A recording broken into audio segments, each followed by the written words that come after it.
In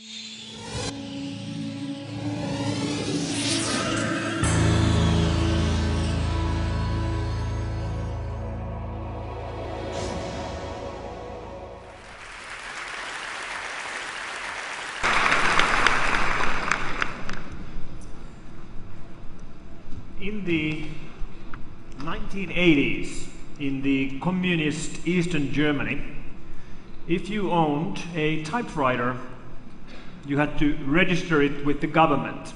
You had to register a sample sheet of text out of the typewriter, and this was done so the government could track where text was coming from. If they found a paper which had wrong kinds of thoughts, they could track down who created that thought. And we in the West couldn't understand how anybody would do this, how much this would restrict freedom of speech. We would never do that in our own countries. But today, in 2011, if you go and buy a color laser printer from any major laser printer manufacturer and print a page, that page will end up having slight yellow dots printed on every single page in a pattern which makes the page unique to you and to your printer. This is happening to us today. And nobody seems to be making a fuss about it.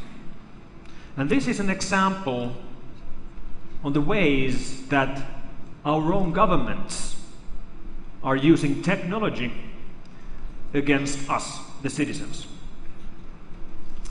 And this is one of the main three sources of online problems today. If we look at what's really happening in the online world, we can group the attacks based on the attackers. We have three main groups. We have online criminals, like here we have Mr. Dmitry Golubov from the city of Kyiv in Ukraine. And the motives of online criminals are very easy to understand. These guys make money. They use online attacks to make lots of money, and lots of it. We actually have several cases of millionaires online, multimillionaires who made money with their attacks. Here's Vladimir Chachin from Tartu in Estonia. This is Alfred Gonzalez. This is Stephen Watt. This is Björn Sundin. This is Matthew Anderson, Tariq Al-Daour, and so on and so on. These guys make their fortunes online, but they make it through the illegal means of using things like banking trojans to steal money from our bank accounts while we do online banking, or with keyloggers to collect our credit card information while we are doing online shopping from an infected computer. The US Secret Service 2 months ago froze the Swiss bank account of Mr. Sam Jain right here, and that bank account had $14.9 million on it when it was frozen. Mr. Jain himself is on the loose, nobody knows where he is. And I claim it's already today that it's more likely for any of us to become a victim of a crime online than here in the real world. And it's very obvious that this is only going to get worse. In the future, majority of crime will be happening online. The second major group of attackers that we are watching today are not motivated by money. They're motivated by something else. Motivated by protest, motivated by an opinion, motivated by the laughs.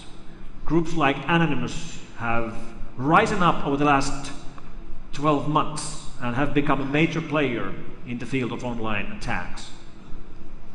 So those are the three main attackers. Criminals who do it for the money, hacktivists like Anonymous doing it for the protest, but then the last group are nation states, governments doing the attacks. And then we look at cases like what happened in DigiNotar. This is a prime example of what happens when governments attacks against their own citizens. DigiNotar is a certificate authority from the Netherlands, or actually it was. It was run into bankruptcy last fall because they were hacked into.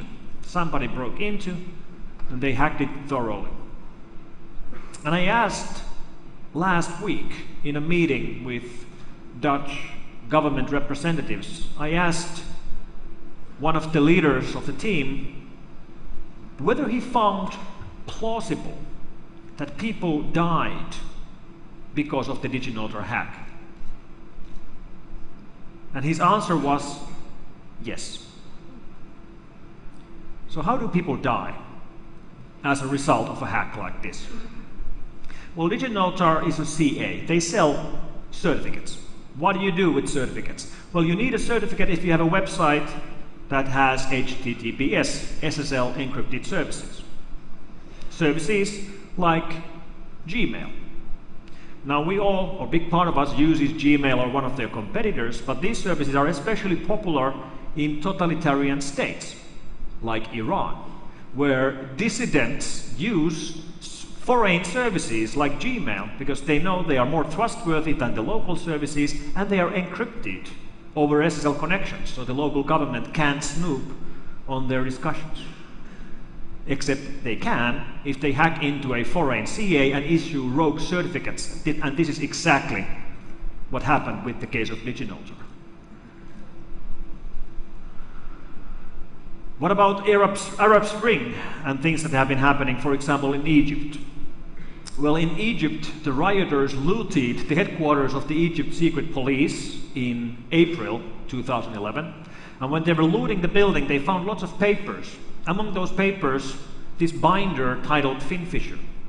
And within that binder were notes from a company based in Germany which had sold the Arab Egypt government a set of tools for intercepting and in very large scale all the communication of the citizens of the country. They had sold this tool for 280,000 euros to the Egypt government. The company headquarters are right here. So Western governments are providing totalitarian governments with tools to do this against their own citizens.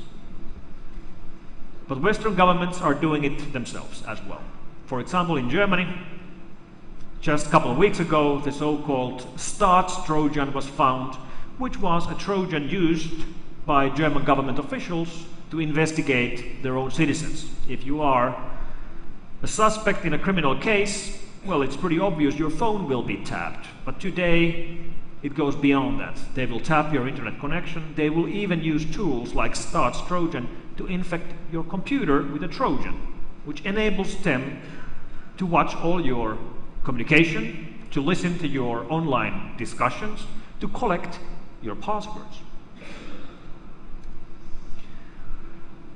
And when we think deeper about things like these, the obvious response from people should be that, okay, well, that sounds bad, but that doesn't really affect me, because I'm a legal citizen. Why should I worry? Because I have nothing to hide. And this is an argument which doesn't make sense. Privacy is implied. Privacy is not up for discussion. This is not a question between privacy against security. It's a question of freedom against control. And while we might trust our governments right now, right here in 2011, any rights we give away will be given away for good.